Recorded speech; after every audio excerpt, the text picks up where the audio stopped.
Bienvenidos sean todos. Nos gozamos en poder juntos continuar la lectura del libro de Miqueas. Invitamos a todos los que lo deseen a dirigir nuestra mirada al libro en el Antiguo Testamento de Miqueas. Este es el capítulo número 3, versión Reina Valera, la palabra de Dios. Dice así: Dije, oíd ahora, príncipes de Jacob y jefes de la casa de Israel. ¿No concierne a vosotros saber lo que es justo? Vosotros que aborrecéis lo bueno y amáis lo malo, que les quitáis su piel y su carne de sobre los huesos, que coméis asimismo la carne de mi pueblo y las desolláis su piel de sobre ellos, y les quebrantáis los huesos y los rompéis como para el caldero, y como carne en olla. Entonces clamaréis a Jehová, y no os responderá. Antes esconderá de vosotros su rostro en aquel tiempo, por cuanto hicisteis malvadas obras. Así ha dicho Jehová acerca de los profetas que hacen errar a mi pueblo y claman paz cuando tienen algo que comer, y al que no les da de comer, proclaman guerra contra él.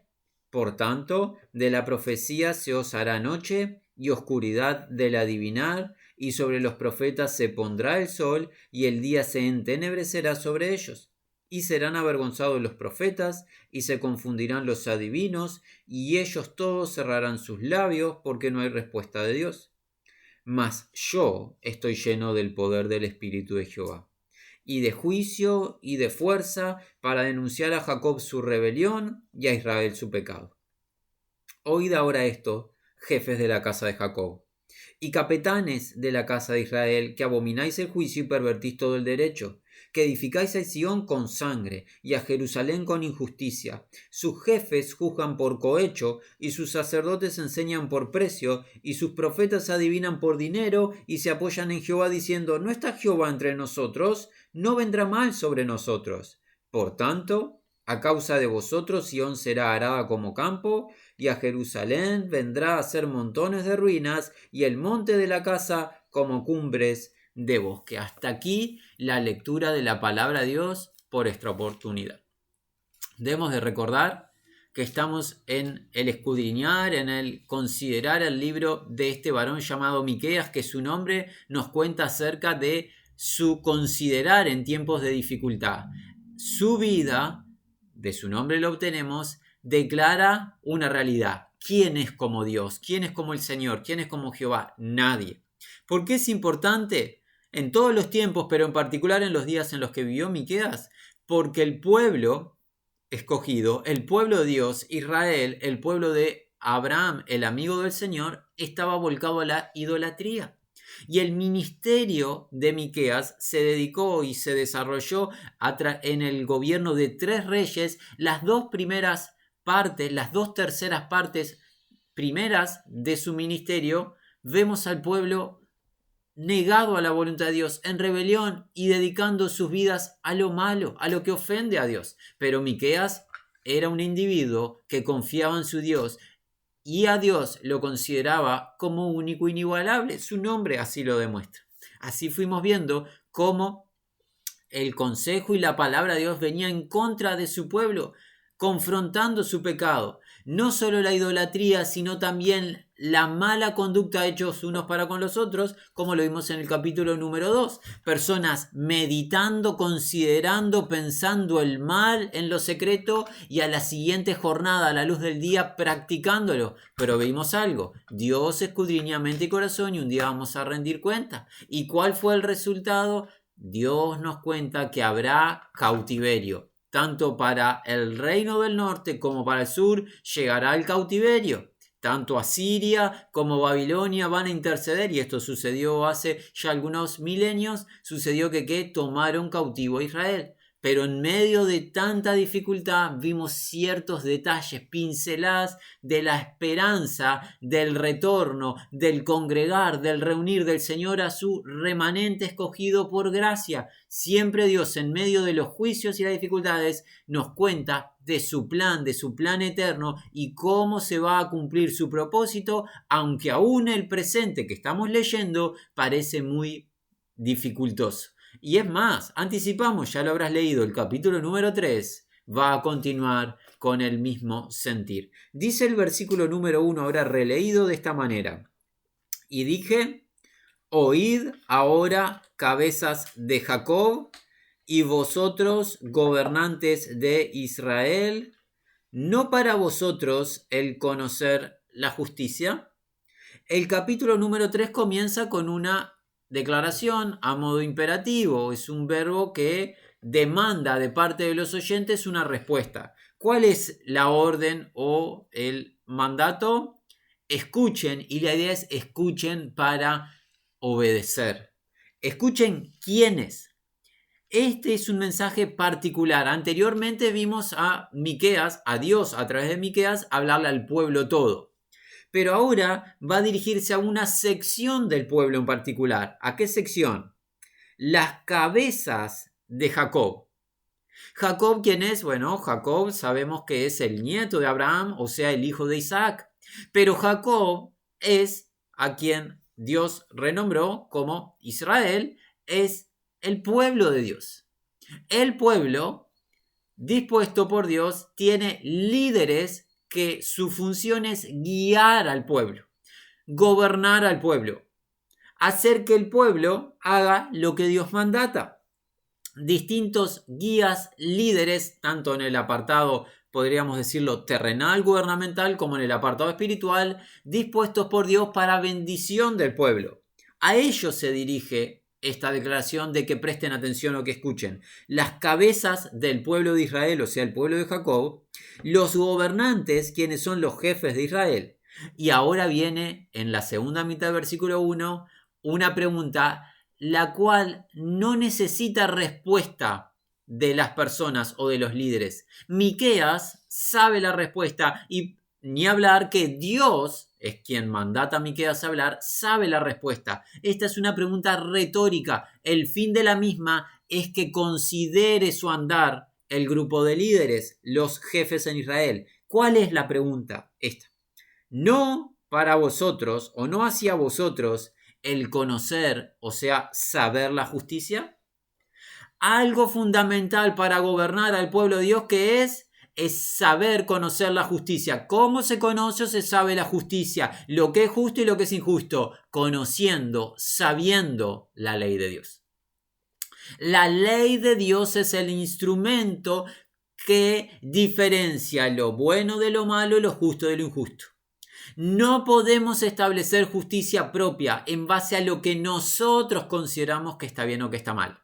La verdadera justicia la recibimos a través de la palabra de Dios. Dios, el creador del universo, se encargó de establecer en su palabra qué está bien y qué está mal. Se lo dio primariamente a su pueblo Israel y a través de Israel la voluntad de Dios es que pasase a todos los pueblos, porque recuerda, Israel fue escogido para bendecir a todas las naciones. ¿Cómo lo sabemos? El llamado a Abraham. Te bendeciré y en ti serán benditas todas las naciones. En Abraham. ¿Quién es Abraham? El padre de Isaac. Isaac, el padre de Jacob, y de Jacob salieron los 12 patriarcas que conforman las 12 tribus de Israel, y dentro de esas 12 tribus, entiéndase Judá, llegaría a nacer ¿quién? La bendición prometida, quien es el Mesías, Jesús el Cristo, quien bendeciría a toda la familia de la tierra. Por ende, a través de la nación de Israel llegaría la bendición a todas las familias de la tierra. La ley de Dios no fue dada exclusivamente para Israel, sino que la recibió prioritariamente, primariamente Israel, y desde Israel tendría que llegar hasta los confines de la tierra. Es necesario que los gobernantes de Israel conozcan la justicia. Es algo básico. Por eso la pregunta es retórica. ¿No es para vosotros el conocer el saber la justicia? Y la respuesta ¿cuál tendría que ser? Claro, los jefes debemos de conocer la justicia. Eso tendrían que haber respondido. Pero miren esto, versículo 2. Vosotros, ¿a quiénes está hablando? A las cabezas de Israel, de Jacob, a los gobernantes de Israel. Vosotros que aborrecéis lo bueno y que amáis lo malo. Nótese que aquí hay una clara contradicción entre la función gubernamental del pueblo de Dios a lo que están haciendo estos prójimos. ¿Qué están haciendo?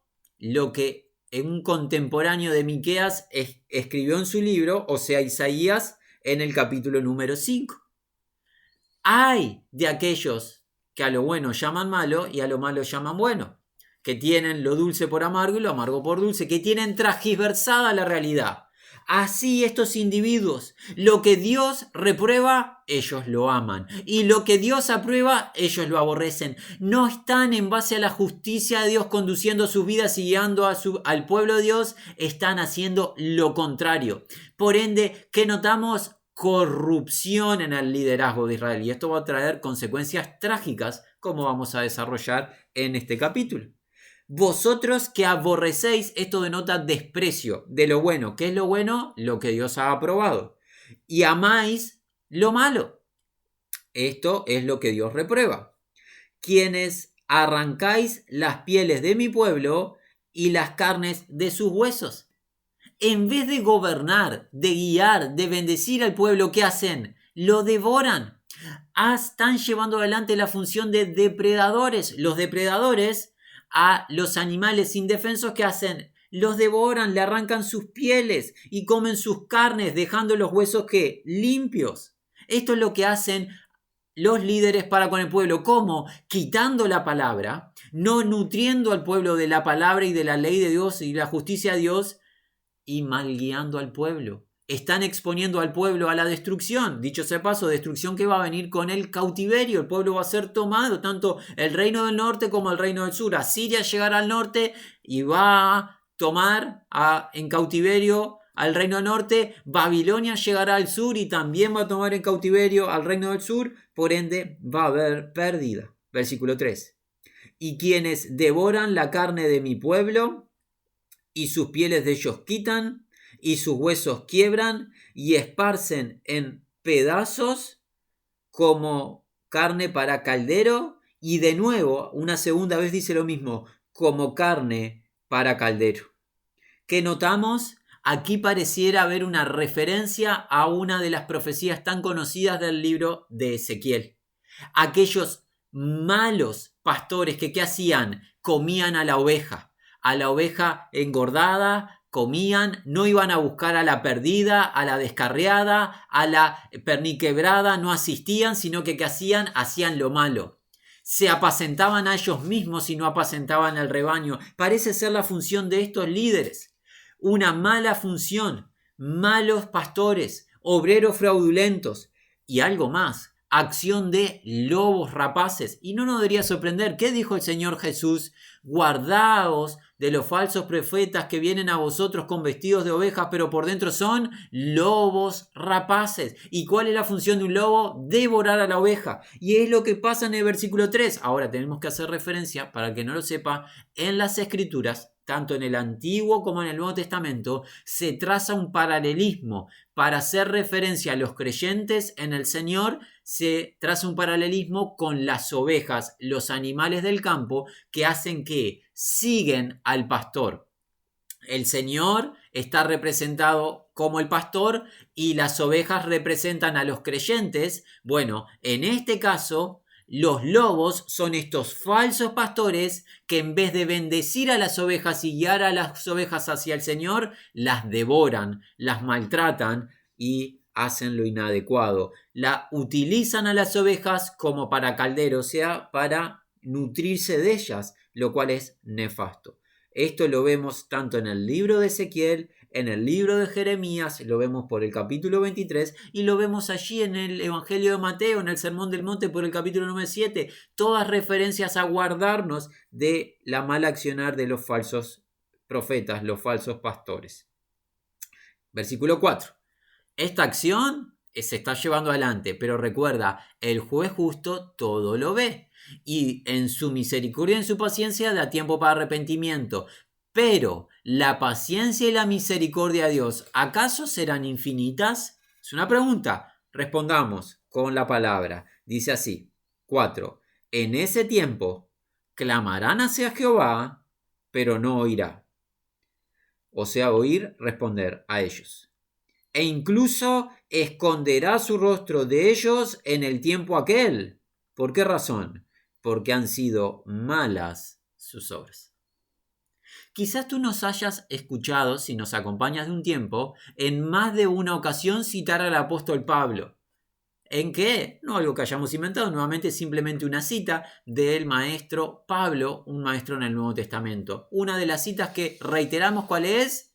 Hoy es el día aceptable, hoy es el día de salvación. Si oyeres hoy su voz, citando el Antiguo Testamento, no endurezcas tu corazón.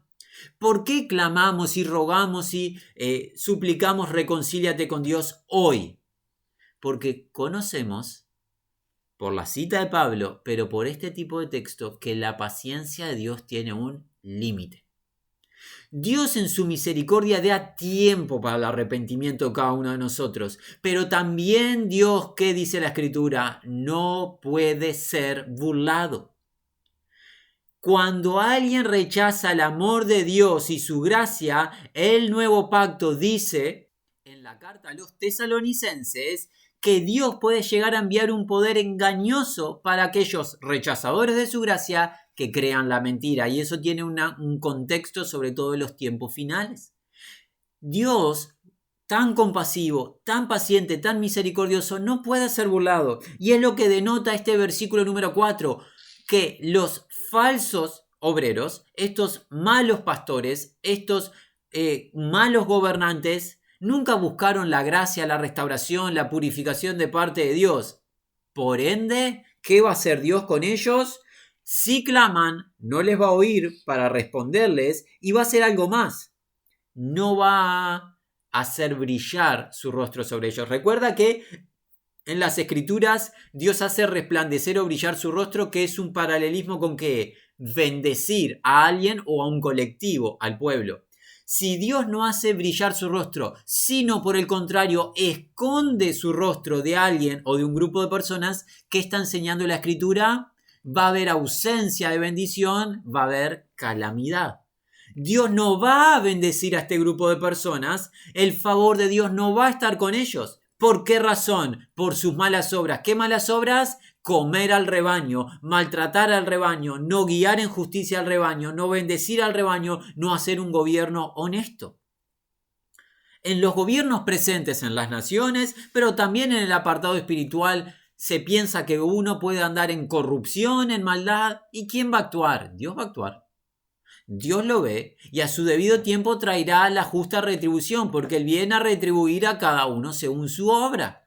Habrá quienes reciban recompensas, quienes actuaron en fe en Cristo Jesús, y habrá quienes reciban pérdida, quienes actuaron de manera incorrecta. Pero aquí notamos que en ese tiempo van a clamar, pero no va a haber tiempo para la respuesta. Hacia Jehová clamarán, pero Él no va a oír a ellos. E incluso algo más va a hacer, va a esconder el rostro de ellos en el tiempo aquel. Y aquí da la razón, porque han sido malas sus obras. Y las malas obras se describieron particularmente en los primeros 3 versículos, desde la primera mitad del 1 hasta el 3, y podíamos añadir el resto de las malas obras del capítulo 1 y 2 ya en el contexto general del pueblo, pero aquí con un énfasis a los líderes, a los gobernantes, a los que deberían de bendecir al pueblo y no lo están haciendo. 5. De esta manera dice, concerniente a los profetas que hacen errar o desviar al pueblo mío. Cuando mastican con sus dientes, proclaman paz, pero quienes nada ponen en sus bocas, consagran sobre ellos guerra.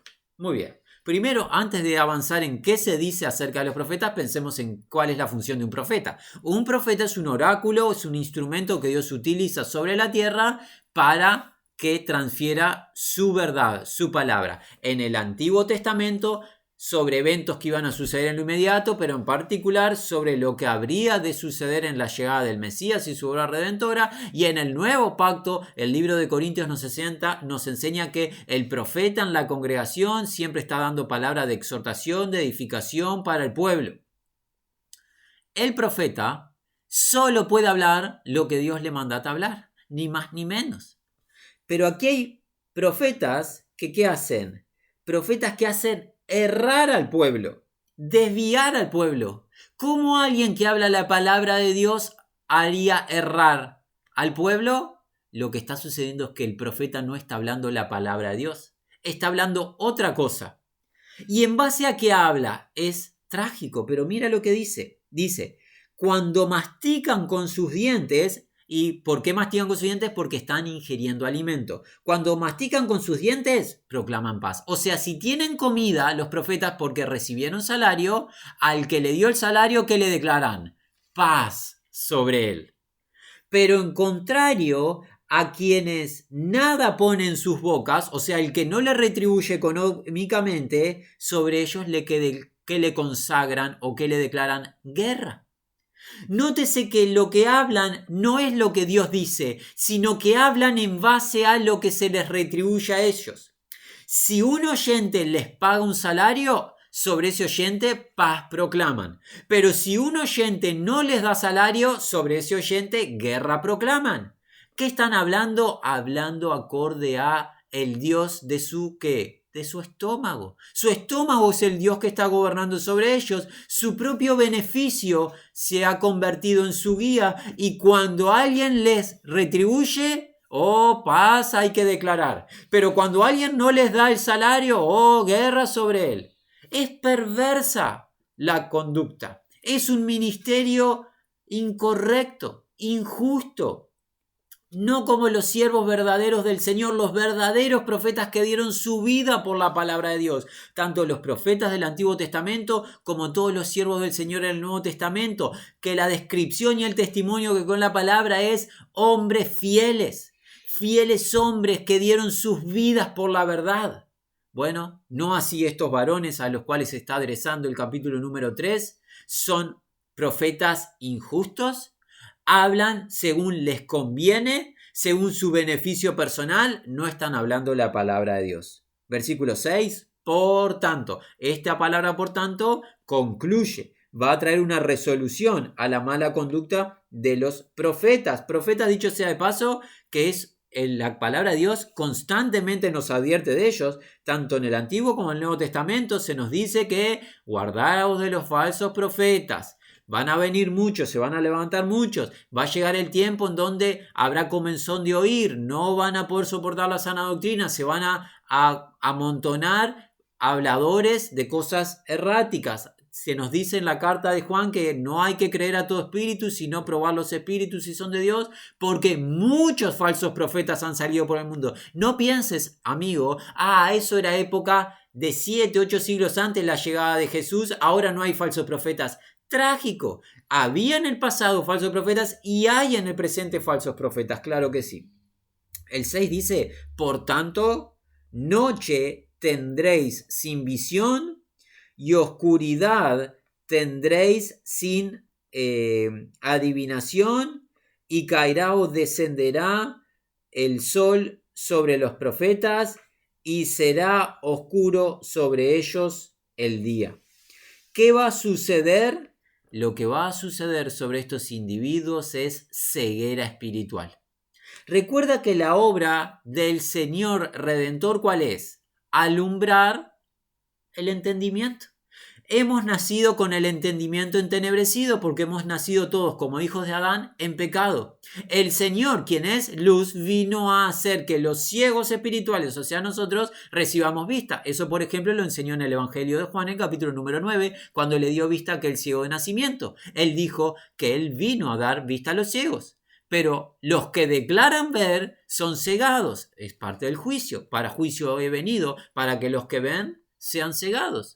Y los que no veían, por su gracia, reciban vista. En este caso, será cegado el entendimiento de los falsos profetas por no sujetarse a la palabra de Dios, sino hacer lo malo.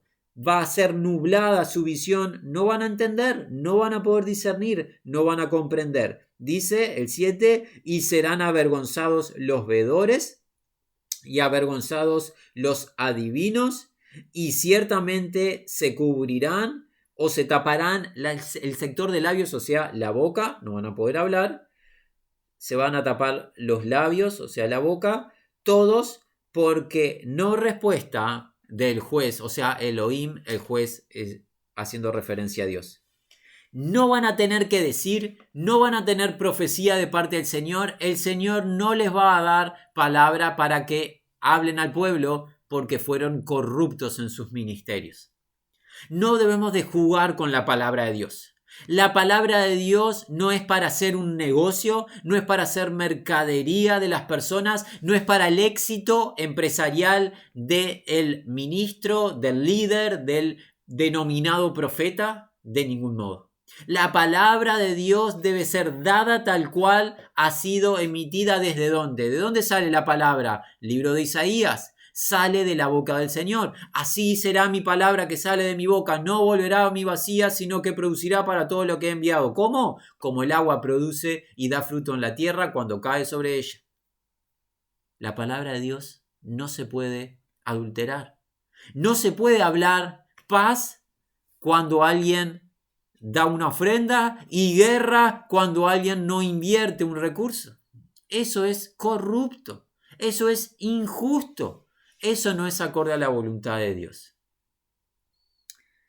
¿Qué es hablar de parte de Dios, estar lleno del Espíritu Santo? ¿Te has preguntado? Porque se habla mucho en los medios masivos concerniente a la verdad, se habla mucho de la llenura del Espíritu Santo o estar lleno del Espíritu Santo.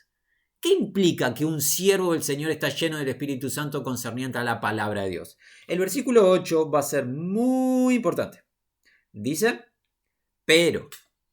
Esta palabra pero es fundamental. ¿Por qué? Porque va a contrastar la corrupción de los falsos líderes, falsos maestros, falsos profetas de los versículos anteriores con el siervo del Señor Miqueas. Pero, ciertamente, hay un énfasis, ciertamente yo estoy lleno de fuerza, o sea, de poder por el Espíritu de Jehová.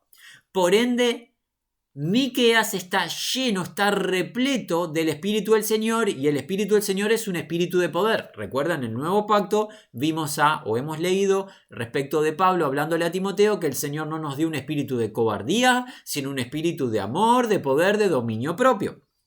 El Espíritu del Señor da fuerza, da poder, y Miqueas está lleno de ese espíritu. ¿Con qué fin? Mira, dice aquí el versículo 8.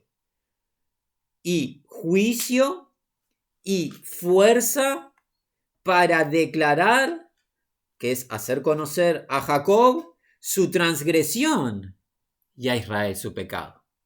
Si un varón está lleno del Espíritu de Dios, habla la palabra y la palabra siempre confronta al pecado. Siempre. Y esto lo enseñó Jesús. Claro que sí. ¿Cuándo? En el Evangelio de Juan. Horas previas, antes de ser arrestado, en el capítulo número 16, dijo algo Jesús. Dijo muchas cosas, pero una de ellas fue esto. Que cuando viniera el Consolador, haría algo. Convencerá al mundo de pecado, de justicia y de juicio. El Espíritu Santo siempre, uno de sus ministerios, no que sea el único, pero es uno de sus ministerios. Siempre el Espíritu Santo está abocado a convencer a las personas de su pecado, a convencerlas del juicio, de la justicia que no tienen y del juicio que es el resultado de las dos primeras instancias. Si uno está en pecado, si uno en pecado está carente de la justicia que Dios demanda, ¿cuál es el resultado final? Juicio condenatorio. El Espíritu Santo siempre está abocado a convencer a una persona de eso. ¿Para qué? Para convencerla del pecado de sí, en el que se encuentra, de la justicia de Cristo que le obsequia si cree en Él, y del juicio al cual será exonerado por la obra redentora de Cristo Jesús en la cruz. Cuando alguien está lleno del Espíritu Santo, declara el pecado del pueblo para arrepentimiento y para salvación. Muy distinto a lo que algunos dicen que es estar lleno del Espíritu Santo con obras terrenales y éxitos personales, lo que fuese. Un varón lleno del Espíritu Santo no le habla al pueblo palabras halagüeñas, no declara paz cuando Dios dice juicio, declara lo que Dios dice en la instancia que Dios dice. Cuando Dios dice paz, el siervo de Dios dice paz. Cuando Dios dice viene juicio, el siervo de Dios dice juicio. Por eso, por ejemplo, querían quitarle la vida a Jeremías, ¿recuerdan? Porque Jeremías hablaba que iba a ser tomado cautivo el pueblo. Lo querían quitar de en medio, pero Jeremías estaba hablando la verdad. Así Miqueas está lleno del Espíritu del Señor, lleno de fuerza y de poder para confrontar al pueblo de su pecado. Pero, ojo, como lo aprendimos y venimos del libro de Jonás, si es que nos acompañas, nunca el propósito del siervo del Señor es menospreciar al pueblo, burlarse del pueblo en su pecado. Por el contrario, ya vimos a Miqueas que andaba como desnudo, clamando en angustia por la situación del pueblo. Se confronta al pueblo, pero no para destrucción, sino para arrepentimiento. Eso es un verdadero líder, alguien que ama a su pueblo, al pueblo de Dios, y que clama, que ruega, reconcíliate con Dios. Es una súplica. Y para ello, ¿qué hace? Declara la verdad. ¿Y qué instrumento de la verdad el Espíritu Santo utiliza para confrontar nuestro pecado? ¿Cómo nos reconocemos y nos vemos injustos? Con la ley de Dios. Por eso es que nos duele tanto que hay poco anuncio de la ley de Dios en el presente. Es la ley de Dios el instrumento, el tutor que nos guía a Cristo, porque a través de la ley viene el conocimiento de nuestro pecado. Cuando la ley dice no matar, y matar recuerda no solamente quitar la vida, sino que matar es enojarse con su prójimo, Sermón del Monte declarado por Jesús, ahí somos expuestos a que, yo me he enojado con muchos prójimos, soy como un homicida delante de Dios. Cuando la ley dice no adulterarás, y adulterar no es simplemente engañar a su esposa o que la mujer engaña a su esposo, sino que mirar con deseo a otra persona que no sea una esposa o un esposo es adulterar ante los ojos de Dios. Yo he transgredido la ley de Dios. Ahí seremos que expuestos como transgresores cuando se anuncia la ley de Dios. Y cuando somos expuestos como transgresores, el Espíritu Santo nos conduce a Cristo a clamar por el Hijo de David. Hijo de David, sálvanos. Sálvame, Señor, que me pierdo, que me ahogo en mi corrupción, en mi iniquidad. No me puedo salvar a mí mismo. Miserable de mí. ¿Quién me librará? Llegó a decir el apóstol Pablo. Solo Cristo. Solo Cristo. Alguien lleno del Espíritu Santo no le dice cosas halagüeñas al oyente. Le dice la verdad con el fin que la persona crea la palabra y sea salva. Eso es Miqueas, un verdadero siervo del Señor hablando la verdad. Pero en paralelo hay falsos profetas. Hay quienes hablan según el salario, hay hombres corruptos que hacen mercadería del rebaño, tanto en el pasado como en el presente. Tú puedes leer la carta de Pedro, la segunda carta de Pedro, tú puedes leer el libro de Judas, que es el libro previo al libro de las revelaciones, y podrás leer de estos falsos obreros, de estos falsos profetas, y la descripción corrupta de ellos que andan en medio del pueblo, pero que no tienen ningún fin de bendecir al pueblo de Dios. ¿Cómo sigue? Nuestro tiempo está pasando, dice el 9, oíd. Es el segundo verbo imperativo similar al del versículo 1. Oíd ahora esto vosotros, cabezas de la casa de Jacob. Nuevamente el énfasis es para los líderes y gobernantes de la casa de Israel. Quienes abomináis justicia y toda rectitud o equidad pervertís. Aquí notamos la distancia absoluta entre los líderes del pueblo y Dios. ¿Cómo sabemos que hay una distancia total entre los líderes de Israel y el Señor en este momento? Porque ¿qué dice la palabra acerca de Dios? Acerca del Padre y acerca del Hijo. Dice la Escritura que ¿qué acerca del Señor? Has amado la justicia y aborrecido la maldad. Eso lo cita el libro de Hebreos concerniente a los Salmos en el primer capítulo del libro de los Hebreos, versículo número 8 y 9. Dios ama la justicia y aborrece, rechaza la maldad. ¿Y estos líderes qué hacen? Estos líderes lo que hacen con la justicia la abominan, la desprecian y pervierten, tuercen todo lo que es equitativo, justo, recto. Están en el punto exactamente contrario a la voluntad de Dios. Están totalmente ajenos de la voluntad de Dios, pero están en el liderazgo igual. Ojo, hay muchas personas que están en el liderazgo hoy del pueblo de Dios, pero no están gobernando correctamente. No están actuando en justicia, no están declarando la verdad, no están acorde a la ley de Dios, proclamándola, anunciándola y procurando vivirlas ellos mismos como ejemplo para el pueblo. No es lo correcto. Estos líderes están muy distantes de la voluntad de Dios. Lo que Dios aprueba, ellos no les interesa, es más, lo aborrecen. Lo que Dios rechaza, ellos aman. Qué triste, es trágico podríamos decir. Versículo 10. Quienes construís Sión con sangre y Jerusalén con injusticia. No edifican la ciudad de Dios en base a la verdad, al pueblo lo edifican en corrupción. Con sangre es quitando vida de prójimos. Así andan edificando al pueblo, a la ciudad santa, una ciudad que tendría que ser eso, la representación de la presencia de Dios en la tierra. Todo lo contrario, hay corrupción en ese lugar apartado por la mala conducta del pueblo, pero en particular de sus líderes. Y cuando el liderazgo está corrupto, sabe algo, lo que viene detrás va a caer. ¿Por qué? Porque la palabra que hemos aprendido, si un ciego guía a otro ciego, ¿qué pasa? Caen ambos. Si los que tienen que guiarnos están en ceguera, los que venimos detrás nos caemos. Porque si tenemos que ser instruidos, pero quienes nos instruyen están corruptos, todos estaremos en corrupción. Qué triste. No debería de suceder así. 11. Sus cabezas por soborno juzgan, y sus sacerdotes por precio enseñan, y sus profetas por plata adivinan. Y aún sobre Jehová se apoyan y dicen, ¿no Jehová en medio nuestro? ¿No entrará sobre nosotros mal? Bueno, en los tres aspectos, el gobierno, haciendo referencia a las cabezas, en juicio, el sacerdocio y los profetas, que hacen todo lo malo. Los que juzgan, te recuerda, Dios estableció jueces para que establezcan justicia en su pueblo. Los que juzgan, no juzgan en base a los actos que sucedieron y la ley de Dios. ¿En base a qué juzgan?